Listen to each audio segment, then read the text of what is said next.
laissons pas les financiers racheter les murs de nos maisons. Les créanciers du monde entier décider de nos existences. Ne laissons pas les semenciers fixer le cours de nos moissons, ni les banquiers nous inciter à consommer au nom de la croissance. Ils ont sacrifié la planète au nom du progrès et veulent aller sur Mars, déplacer le problème. C'est peut-être une solution quand la haine prend trop de place de faire la révolution avec des je t'aime. Ne laissons pas... Les enseignants étaient dans les mobilisations à la fois pour protester contre la réforme des retraites, qui va les pénibiliser fortement, mais aussi contre la réforme du bac. Le démarrage des épreuves E3C a concentré leur colère et entraîné de nombreuses actions. Rassemblements devant les lycées, réunions avec les parents et les élèves, parfois blocage des portes des lycées comme à Louviers. Les militants du MPA les ont soutenus en particulier en participant aux actions à Louviers et à Val-de-Reuil. Texte de Sophie, narration Pierrot. Alors là, on est dans le rond-point à Louviers, place du Champ de Ville. Et il tourne autour. Ça nous a semblé important d'investir la rue à notre petite échelle, avec nos moyens, aujourd'hui, pour réaffirmer que nous sommes contre ce changement de société, contre ce basculement d'une conception de la solidarité entre les citoyens, de la solidarité entre les générations, vers un système dont le modèle est la responsabilité laissée à l'individu seul de gérer son futur. Ça nous semble complètement inacceptable et c'est pour ça que nous réaffirmons notre rejet de cette réforme dont les seuls gagnants, je le répète, seront les fonds de pension, les assurances, les BlackRock qui sont reçus en grande pompe à l'Élysée, qui sont décorés par la nation. Ce seront eux les grands gagnants, puisque la sécurité sociale et sa branche retraite, c'est 330 milliards d'euros par an qui passent sous le nez de ces intérêts capitalistes qui, pour l'instant, n'y ont pas accès. La sauvegarde du système de retraite tel qu'il existe actuellement, c'est un manque à gagner considérable pour ces investisseurs privés qui sont déjà sur les rangs. Refusons que 70 ans de protection sociale soient livrés en pâture à ces intérêts privés.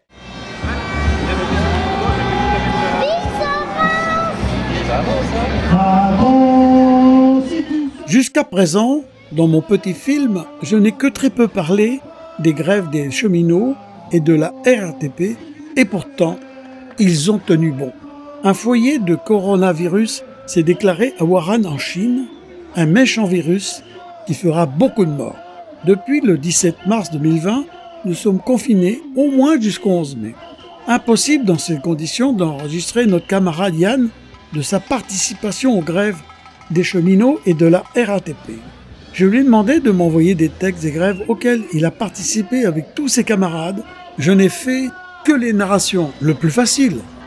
Au sortir du mouvement de 2018 contre la réforme du pacte ferroviaire, les cheminots se sont demandé s'il n'allait pas être le dernier après 3 mois de lutte et avec l'issue que vous connaissez. Mais cette grève du printemps dernier a permis de tisser des liens militants précieux, a permis de montrer aux collègues qu'ensemble, on pouvait tenir tête à Macron et sa bande. C'est de ce mouvement qu'est apparu le slogan « On est là ». Et 1 an après, on en est rendu aujourd'hui au plus long conflit de l'histoire des transports, démontrant bien la combativité, la conscience de classe et la détermination des travailleuses et travailleurs du rail à déjouer les sales coups. Les copines et copains de la RATP ont bien ouvert la voie avec un 13 septembre, date thermomètre d'ambiance massivement suivie, et qui a posé les bases de l'envie d'en découdre contre Macron et son monde. Et les mécontentements profonds dans les métiers de la santé, de l'éducation, de la fonction publique et bien évidemment du transport ont convergé vers un 5 décembre, donnant l'avantage aux grévistes pour contraindre le gouvernement à entamer le bras de fer dès à présent, lui qui souhaitait voir passer tranquillement les municipales avant de mettre en œuvre son sale projet. Cette grève, elle a été évidemment politique. Ses aspirations sont allées au-delà de la simple question des retraites. Les cheminots se sont battus pour un projet de société basé sur la solidarité, permettant de mettre à chacune et à chacun à l'abri, en conservant notre repos commun hors des griffes des spéculateurs et des fluctuations boursières qui ont causé tant de précarité dans les pays voisins lors des dernières crises financières. Le mouvement des Gilets jaunes aura également permis de montrer l'impact d'une organisation des travailleurs à la base sans intermédiaire. Et ça aura fait des petits. Dans la lutte contre la réforme des retraites, il y a eu une volonté de s'organiser en interprofessionnel, de se coordonner entre secteurs en lutte. Il n'y a qu'à voir, lors des nombreuses manifs, la longueur du cortège de tête regroupant un nombre incalculable de secteurs, cheminots, RATP, gaziers, enseignants, raffineurs, étudiants, et j'en passe. Dans plusieurs grandes villes en France, nous avons fait parfois de magnifiques cortèges où l'intersyndical a pris tout son sens. À Rouen, nous avons rassemblé parfois un nombre incalculable de secteurs en grève. Pendant cette fameuse trêve de Noël, suggérée explicitement ou implicitement par les bureaucrates syndicaux, le mouvement eut droit à une traversée du désert sans aucune échéance dans le paysage du 19 décembre 2019 au 9 janvier 2020. Les syndicats de lutte avaient pour mot d'ordre « Démerdez-vous pour tenir ».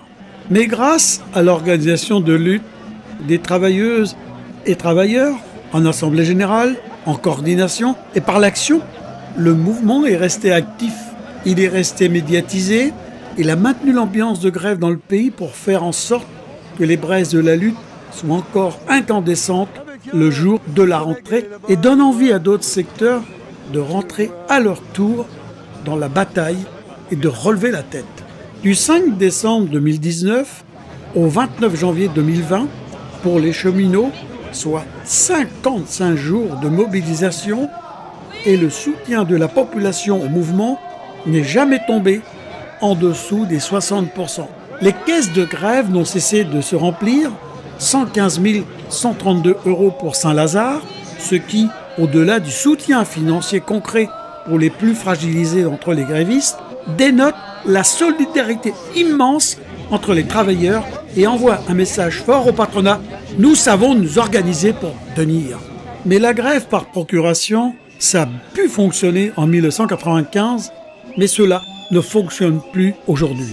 Il faudra pour les prochains combats amplifier, massifier, généraliser la grève dans tous les secteurs. Je vous le rappelle, ce mouvement est politique.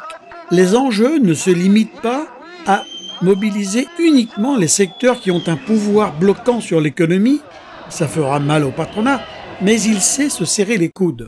Par contre, sa réelle hantise, c'est de voir ses propres salariés descendre dans la rue et apprendre la lutte de classe dans le mouvement contre Macron. C'est néanmoins ce qui s'est produit lors de ce mouvement et ce pourquoi notre camp a marqué des points. À chaque jour, on a vu son lot de travailleuses et de travailleurs relever la tête. Des avocats aux raffineurs, aux copains et copines du centre de tri des déchets d'Ivry, de la centrale nucléaire de Gravelines, de la Banque de France, de l'Opéra, des magasins électroménagers boulangers, qui ont vécu leur première grève depuis la création de la chaîne, les copains et copines du musée du Louvre, et la liste est encore très longue. Le gouvernement a joué toutes ses cartes. Le coup de la grève de privilégiés en début du mouvement, ça n'a pas pris. Les vacances de fin d'année et la diabolisation des grévistes qui seraient bien décidés à gâcher la magie de Noël, ça n'a pas pris. La suspension de l'âge pivot, à grands coups de trompette, main dans la main avec la CFDT, tout le monde l'avait vu venir à des kilomètres, ça n'a pas pris non plus. Le gouvernement n'a jamais été aussi fébrile, jamais aussi isolé. À court d'arguments, il a sorti son ultime cartouche, celle de la répression. Beaucoup trop de copines et de copains ont été matraqués, violentés et détenus pour simple fait de grève. Irène, conductrice du métro Ligne 9, frappée au visage Alors qu'elle ramassait son téléphone au sol, Arnaud, agent RATP en garde à vue, 48 heures, alors qu'il venait en aide à une copine infirmière rouée de coups par une horde de flics. Mais la solidarité et la détermination des cheminots n'a jamais été entachée, preuve en est des nombreux rassemblements ayant eu lieu devant les commissariats détenant des camarades, envoyant au gouvernement le message fort qu'ils ne se laisseront pas intimider et continueront à se battre. Si le mouvement a été ce qu'il a été, c'est parce qu'on a eu une base qui a poussé, qui s'est conscientisée et qui a été déterminée à aller jusqu'au retrait total de la réforme. Le prochain rendez-vous du mouvement social devait être le 31 mars, n'ayant donc pas eu lieu suite à la pandémie Covid-19. De plus, Macron a annoncé la suspension de sa réforme honteuse. Mais plus qu'à la crise, l'annonce est à mettre au crédit de la lutte. Les revendications du mouvement ont porté sur la dangerosité pour l'ensemble des retraites actuelles et futures d'une telle réforme où les pensions indexées sur le PIB et soumises aux spéculations boursières enverraient inexorablement le plus grand nombre vers un niveau de vie précaire. Cela n'a pas tardé à se vérifier. Avec la crise actuelle, emmenant une baisse du PIB de l'ordre de 6 à 8% et la réforme prévoyant l'indexation des pensions sur un budget retraite maximum de 13,8% du même PIB, il n'est pas difficile de réaliser à quel point ces derniers chuteront de manière significative pour emmener à une catastrophe sociale. Qu'on se le tienne pour dit, j'ai bien conscience que la lutte qu'ont menée tous nos camarades cheminots et la RATP, à eux seuls, cela méritait un film. J'ai malheureusement pas de vidéo. Mais le texte de notre camarade cheminot, Yann, retrace bien le parcours de ces grèves vécues dans leur ensemble par notre camarade.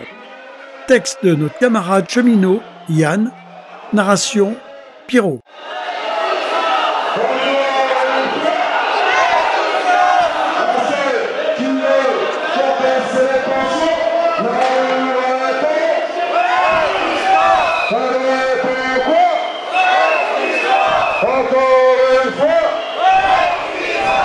Ceux qui veulent nous faire travailler plus n'arrivent pas.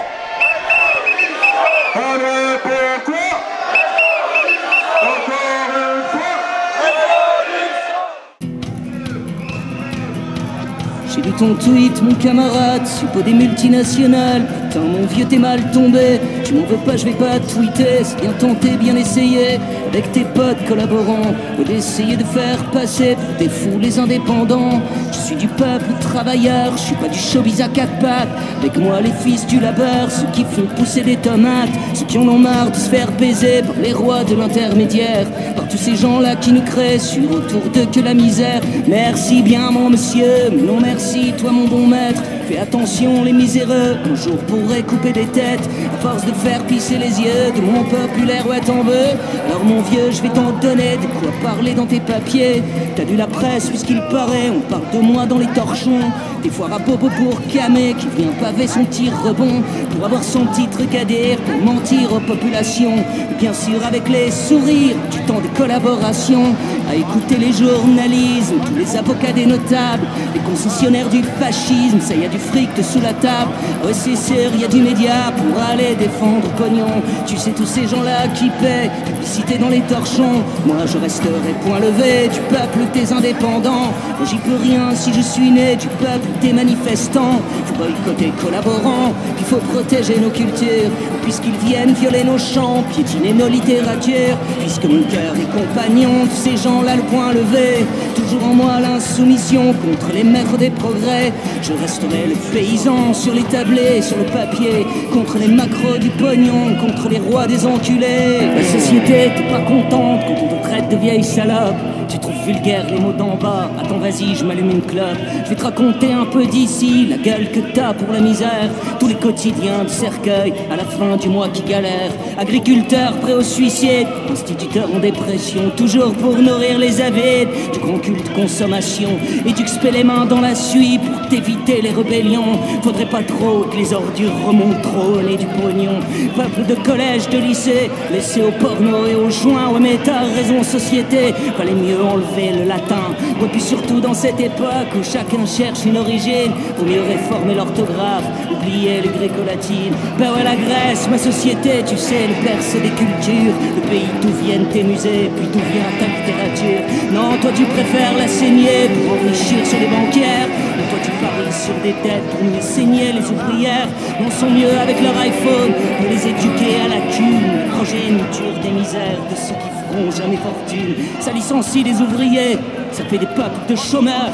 Qu'est-ce que t'en dis toi paysan? Qu'est-ce que t'en dis toi travailleur? Ça prend sa com puis ça vous chie sur tous les champs de nos cultures. Sur y a du média pour vous dire qu'on n'est pas sous la dictature. Démocratie enfantée, ouais du fascisme consommant. Puisqu'ici il n'est de sacré, oui que la couleur de l'argent. Puis tu crois qu'il y aurait politique pour protéger les populaires? Non, ils préfèrent faire des tweets pour divertir la ménagère.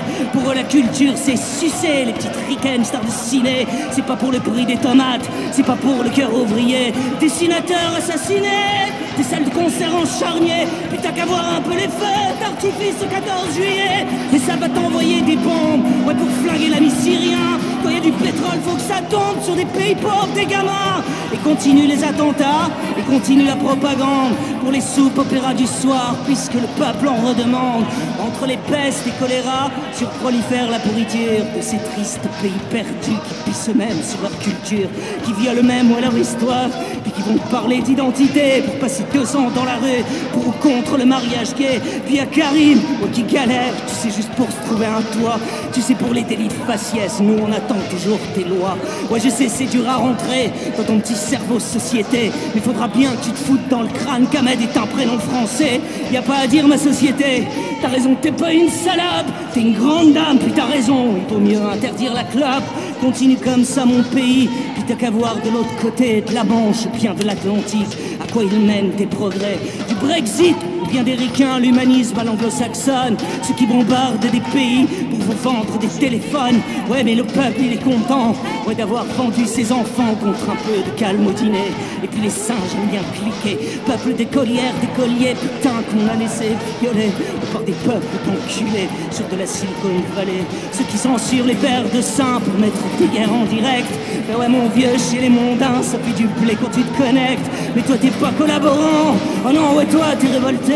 Quand le printemps viendra mon frère, on sait pour qui t'iras voter. Et puis les autres, les petits médias, raconter n'importe quoi. Faudrait surtout pas remettre en cause, c'est sur le petit confort bourgeois qui pourrait ouais t'en inventer une vie pour écrire à ta place. Ah ouais mais non, ça c'est déjà plus difficile à mettre en place.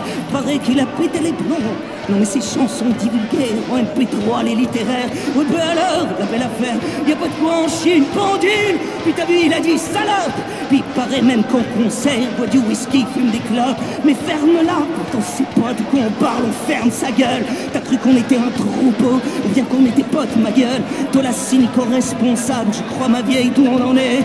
Tu fous la honte à ton pays, tu l'as dit, relis tes papiers. Ces gens qui parlent sans savoir, qui préfèrent les concerts anglais. Oh, c'est sur la propagande, préfère les chanteurs versaillais. Puis d'un petit ton condescendant, mais t'as pas honte, triste vendu, d'aller défendre le pognon qui prend ta culture par le cul. Ah non, c'est vrai, c'est pas la tienne. Toi tu vends des publicités dans ton petit journal démago, puis les patrons faut les sucer. Non mais t'as rêvé ma salope.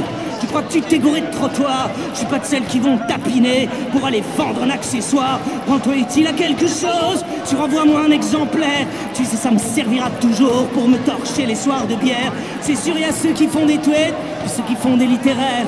Allez retourne sur Instagram pour mettre tes photos de soirée. Voilà 20 ans putain que ça dure, entre les radios, les télés, au gré des affiches de métro, des artisanats censurés. Société des consommations, aime pas les filles dans les caddies, mais aime la prostitution, MP3, les poésies. Vas-y remballe la marchandise, ouais va te trouver d'autres putains. Et si ma petite entreprise crise, connais la crise, elle serre le poing. Et ouais, j'aime pas baisser mon froc, je sais mon vieux, c'est pas l'époque. Mais qu'est-ce que tu veux, j'y peux rien, je suis difficile à mettre en clap. Non, moi je fais pas dans le pathétique, des démocraties, des MacBooks. Moi je me torche avec ton tweet, ton communiqué Facebook. Sur son Insta, l'humanité à la gueule des cuvettes de chiottes. Société membre pâtissée, j'aime pas trop baisser ma culotte. Les états d'urgence pour asseoir, ah ouais c'est sûr, tous les pouvoirs. Des drapeaux, des peuples, oppression, toujours la seule domination. C'est l'évolution inversée, l'humain retourne le chimpanzé. Peuple, télé-réalité, des prolongs, photos de soirée. Peuple, c'est sûr, pour sa retraite, toujours prêt à manifester. Pour aller sauver la planète, pour le climat en jet privé.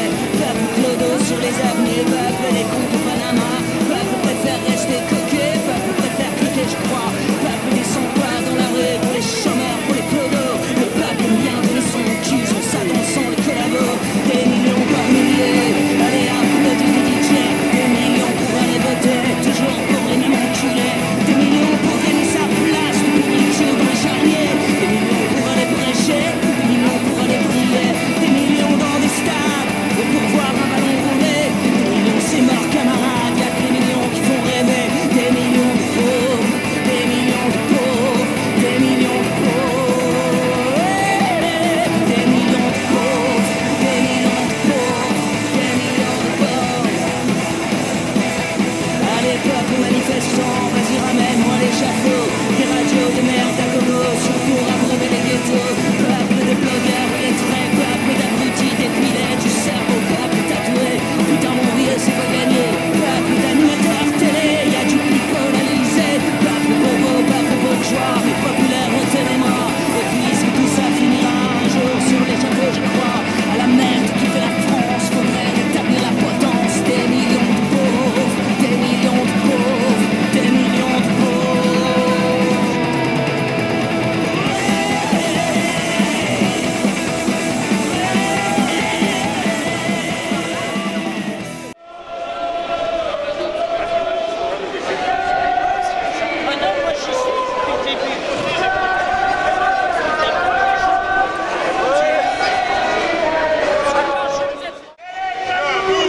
On s'est battu pour la gagner, on se battra pour la gagner. La retraite, elle est à nous. On s'est battu pour la gagner, on se battra pour la gagner. La retraite, elle est à nous. On s'est battu pour la gagner. La révolte, le temps est venu des blocages, le temps est venu de durcir le mouvement. Alors oui, nous ne bougerons pas. Nous continuons de manifester à Évreux et dans toutes les villes de France contre la réforme des retraites à points. L'intersyndicale de l'heure fait preuve de créativité avec une action de blocage et ils ont allumé un feu de palette en bois.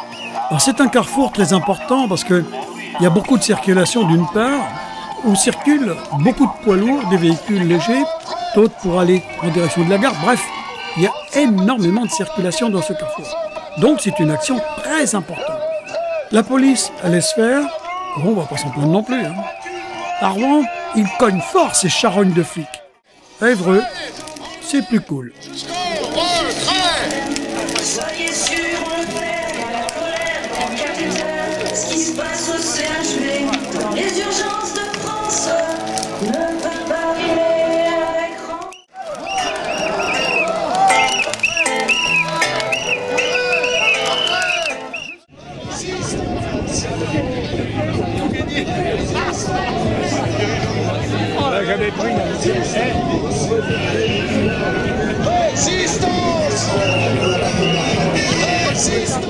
Le gouvernement passe en force.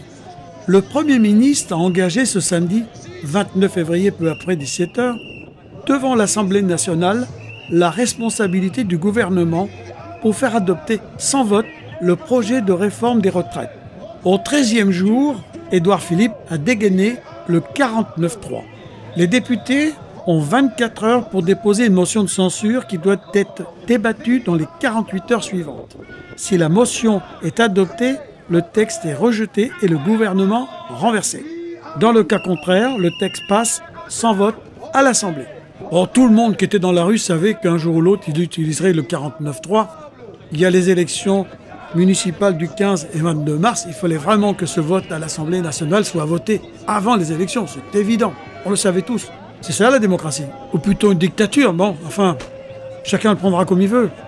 De toute façon, 49-3 ou pas, on n'en veut pas de ta réforme des retraites à points. Mais la bataille est loin d'être terminée. On continue. Bonjour, ou bonsoir plutôt. Je vous parle depuis l'Assemblée nationale où nous venons d'apprendre de la bouche du Premier ministre que l'article 49, alinéa 3 de la Constitution s'appliquerait au débat sur la loi de réforme des retraites. Le Premier ministre a procédé d'abord, pour ce qui est de la forme, d'une manière totalement déloyale. Il ne prévient personne, il surgit à l'Assemblée nationale à 17h40 et j'ai fait ce que j'ai pu comme président de groupe pour être présent, mais je suis arrivé après son départ, il n'a donc salué personne, prévenu personne, et nos camarades qui étaient dans la salle n'ont pas eu le droit à la parole. Ils étaient trois, comme c'était le tour de rôle qui était organisé. Le discours du Premier ministre était lui aussi extrêmement offensant sur la forme, puisqu'il a recommencé le petit numéro d'après lequel l'opposition, les oppositions, et en particulier les insoumis, seraient responsables du dépôt du 49.3. Ils le seraient à cause de leurs amendements qui ont été qualifiés d'amendements d'obstruction. Ceux qui parmi vous ont suivi les débats savent que si nous n'avions pas eu la sagesse de déposer un grand nombre d'amendements dès les premiers articles de la loi, eh bien nous nous exposions à ce que les questions essentielles ne soient jamais évoquées parce qu'elles se seraient trouvées plus loin et que le gouvernement aurait déposé le 49.3 pour empêcher que le débat ait lieu. Regardez comme c'est symbolique. Le 49.3 s'applique après qu'on ait eu comme dernière discussion une discussion sur les publics auxquels s'applique la nouvelle loi et nous allions arriver aux articles qui traitent de la manière dont cette loi est organisée, c'est-à-dire la valeur du point, etc., etc. Il y a donc en quelques minutes beaucoup de symboles qui sont rassemblés. La volonté délibérée qu'on ne discute pas, la volonté d'humilier l'opposition, de lui couper la parole, et en lui imputant la responsabilité de la situation. Car de tout ce que j'entends déjà, c'est cela le plus infâme. Ils disent c'est eux qui ont provoqué cette situation, c'est les insoumis, c'est les communistes, en s'opposant. Et par conséquent, en gros, ils l'ont bien cherché. Le raisonnement d'après lequel la victime a bien cherché son malheur vous est connu. Et il est aussi insupportable ici qu'il l'est ailleurs. Le procédé, enfin, est aussi rustre, grossier, parce que convoquer un conseil des ministres par surprise un samedi pour y parler du coronavirus et ensuite avoir comme décision, au passage et dans la foulée, le 49.3, c'est évidemment pas très élégant. Et on peut dire que le coronavirus sert de prétexte dans cette histoire pour faire oublier ou pour faire avaler la brutalité de la décision. La bataille continue. Ne vous laissez pas impressionner. Ne croyez pas que ce soit fini parce que le prince l'a décidé. Il y a deux lois qui sont ici. Le 49.3 ne s'applique qu'à l'une des deux. L'autre, nous allons la serrer très fort. Le texte va partir au Sénat. Le Sénat, les marcheurs y sont fort heureusement minoritaires. Puis la loi reviendra à l'Assemblée et nous, on ne lâchera rien. Par conséquent, je vous appelle à manifester de toutes les façons possibles, dans le respect de la loi et de la tranquillité publique, bien sûr, mais de faire connaître le dégoût que vous suggère, comme il nous suggère à nous ici, un procédé pareil, une interdiction de parler, la volonté de passer en force une loi qui va modifier la vie de millions de personnes, et pour des générations si cette loi finit par passer, ce qui, je l'espère bien, ne sera pas le cas.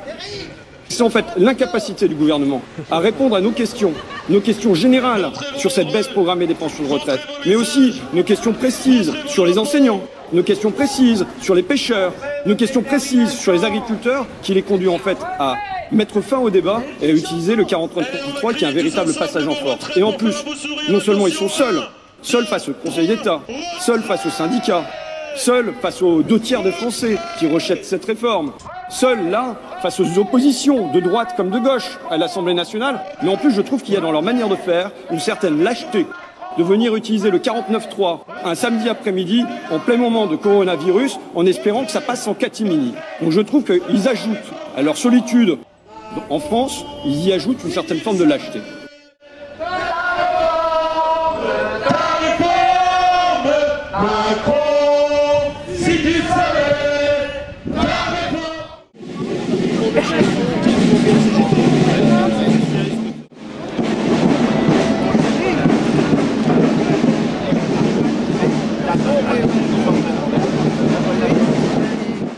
Donc là on est le 24 janvier 2020 à Évreux.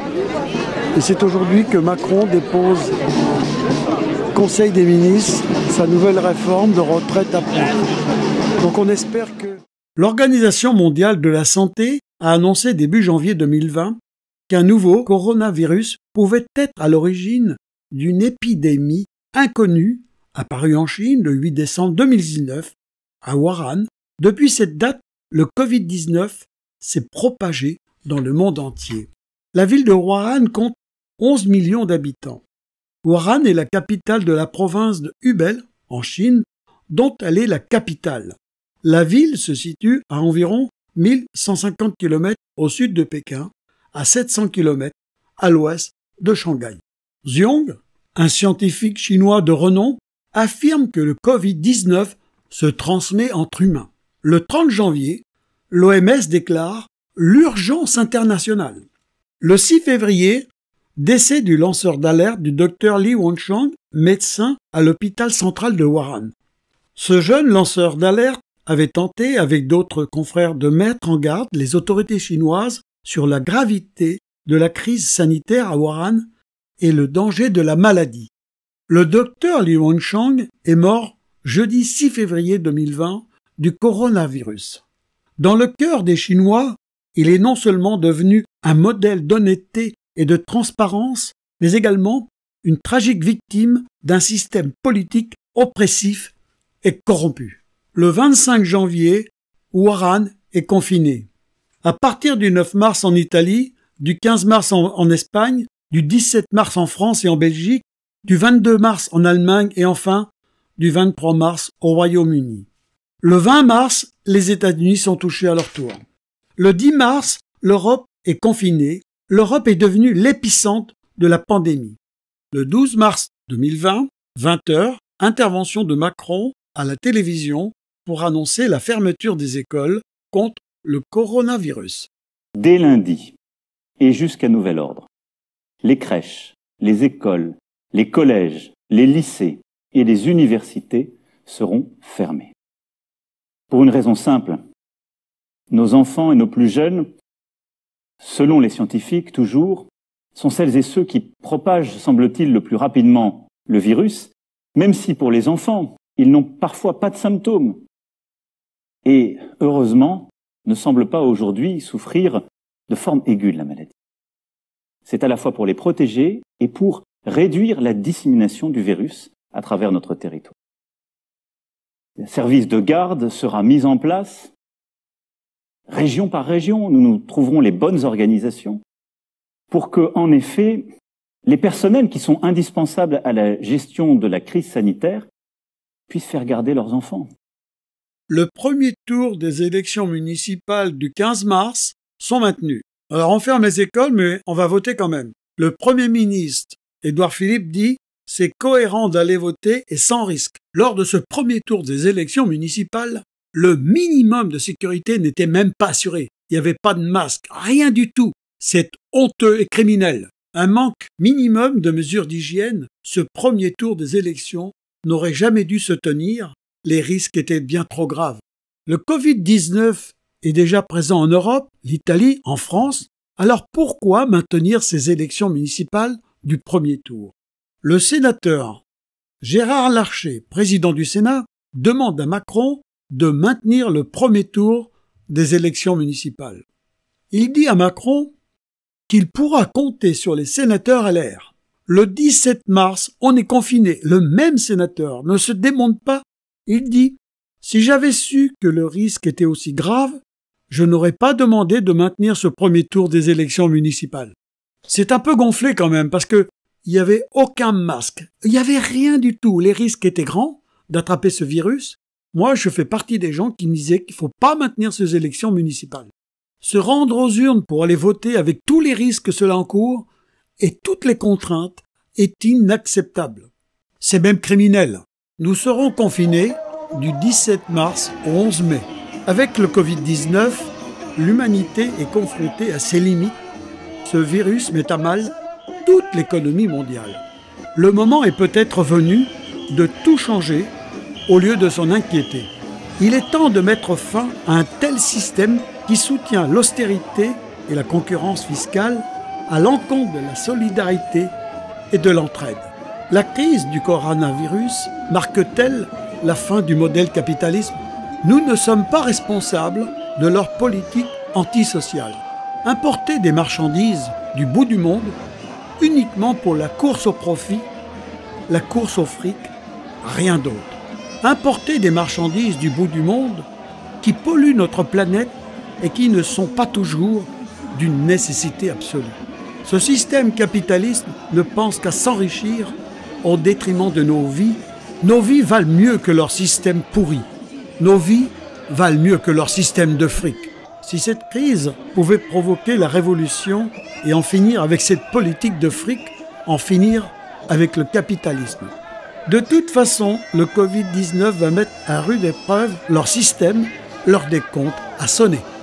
Cette crise va mettre au chômage pas mal de travailleurs, jeunes et moins jeunes, avec des fins de mois difficiles pour beaucoup, et même les banques alimentaires ne pourront pas fournir les besoins en nourriture. Voilà où nous mène leur politique, les riches toujours plus riches, les pauvres toujours plus pauvres. Le Covid-19 et le capitalisme, deux virus qui nous polluent la vie, mobilisons-nous pour battre ces deux virus pour une vie meilleure, il le faut. Avec leur politique, rien de bon pour nous. Or, je ne suis pas un spécialiste d'économie, mais je sais que moins t'en as dans ta poche, moins tu dépenses, c'est évident. C'est le moment de réduire le temps de travail. Ce n'est pas avec des heures supplémentaires qu'ils relanceront de toute façon l'économie. Ce n'est pas à nous de payer cette crise économique. Un chômeur réduit ses consommations au strict minimum. La France est très riche, c'est nous qui avons créé ces richesses, qui sont très mal distribuées, la preuve. L'État va courir au secours des entreprises en difficulté, ces mêmes entreprises qui sont supercotées en bourse. L'État va donner à Renault, par exemple, plusieurs millions d'euros sans contrepartie. Honteux. Renault est une entreprise internationale qui se porte très bien. Si Renault a besoin de fonds pour quelques sites en France, qu'elle demande à ses actionnaires de mettre la main à leur poche. Et c'est toujours la même histoire, toujours le même refrain. Ces mêmes entreprises disent « Si l'État ne vient pas à notre aide, nous serons obligés de fermer quelques sites en France. » C'est honteux, honteux. Alors bien sûr, quand je dis que l'État donne, bien sûr que c'est qu'un prêt, il va falloir que Renault rembourse. Une banque ne vous prêtera jamais d'argent sans intérêt. Il n'y a pas si longtemps, quand les gilets jaunes étaient dans la rue, l'État disait qu'il ne pouvait pas répondre à nos revendications, qu'il n'avait pas d'argent. Oh, c'est bien connu, hein. On ne prête qu'aux riches. Les pauvres, ils peuvent bien crever. Le moment est venu de s'unir dans l'unité la plus large possible. Syndicats et politiques de gauche, il faut un front commun. Nous ne pouvons plus aller dans les manifs chacun de son côté, tous dans l'action, ensemble, on peut réussir. Le temps presse.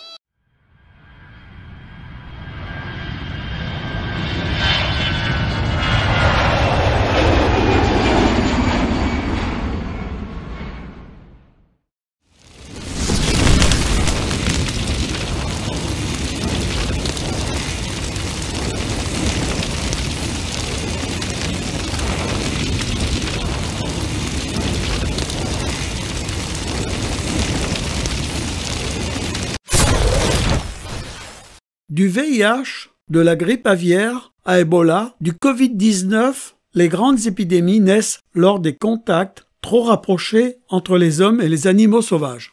Peut-on faire confiance au capitalisme pour réparer ce qu'il a détruit? Bien évidemment non. On ne peut pas leur faire confiance à cette bande de voyous, à ces riches qui ne pensent qu'à s'enrichir. 3 millions d'enfants dans le monde respirent un air toxique. 80% de nos cours d'eau douce contiennent des pesticides. On coupe plus d'arbres qu'ils n'en poussent. On pêche plus de poissons que les océans ne peuvent reproduire. La disparition des insectes menace la reproduction des végétaux. Il faut se débarrasser de ce capitalisme financier. Il faut arrêter toutes ces normes antisociales, anti-environnementales, anti-démocratiques. La politique doit être au service de la nature et des hommes. L'air, l'eau, la terre sont des biens communs de l'humanité. C'est à nous de les gérer. C'est aussi l'héritage pour nos enfants et nos petits-enfants. Pour nos enfants et nos petits-enfants, nous devons leur laisser la planète propre et non souillée de déchets nucléaires et de tout autre déchet. Il faut détruire le capitalisme avant qu'il nous détruise pour sauver la planète. Le capitalisme est incompatible avec l'écologie. Le monde dans lequel nous vivons aujourd'hui est aujourd'hui menacé de destruction. Le capitalisme tue la planète. Il nous faut une révolution. L'État ne peut rien de bon. Les riches sont les plus grands pollueurs de la planète. Je suis persuadé que nous ne sauverons pas la planète sans sortir du capitalisme. Il est plus facile d'imaginer la fin du monde que celle du capitalisme. Il nous faut faire sauter tous ces verrous pour une autre société plus juste et plus propre. Avec cette crise économique qui s'annonce, le moment est venu de faire front commun pour changer cette société. On peut le faire. On doit le faire. Ils ont une telle boulimie du fric qu'il leur en faut encore plus, toujours plus. Les industriels, les banquiers se fichent pas mal de la population qui crève dans les banlieues. Un État complice, crapuleux, capitaliste oblige. Cette réforme des retraites, cela ressemble à de la fraude fiscale, légale, déguisée, légalisée. Le Macron a dit « Cette réforme est pour réduire les inégalités. » Tiens donc, alors je suis peut-être qu'un idiot, ou j'ai rien compris. En tous les cas, l'argent va pas dans les mêmes poches. Mais je suis peut-être qu'une mauvaise langue après tout, hein.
Le 8 juillet 2020, dans les océans du monde, il y aurait jusqu'à 150 millions de tonnes de plastique. Quelques 12 millions de tonnes de plus chaque année. Et ce sont à peine plus de 100 tonnes de ces déchets que l'Océan Voyage Institute vient de récupérer. À peine, mais en même temps, un chiffre record pour une telle expédition en haute mer, encourageant pour l'équipage qui a déjà repris la mer. Les chansons, et par ordre de passage, les gueules de Wab, les indignés, texte de notre camarade Yann, narration Pierrot, Damien Suez, le peuple manifestant, une narration de Mélenchon, le 49.3 à l'Assemblée, une narration de Ruffin, le 49.3 à l'Assemblée. Macron explique le confinement face au coronavirus, prise de vue, texte et narration, montage, mixage et la réalisation, Pierrot.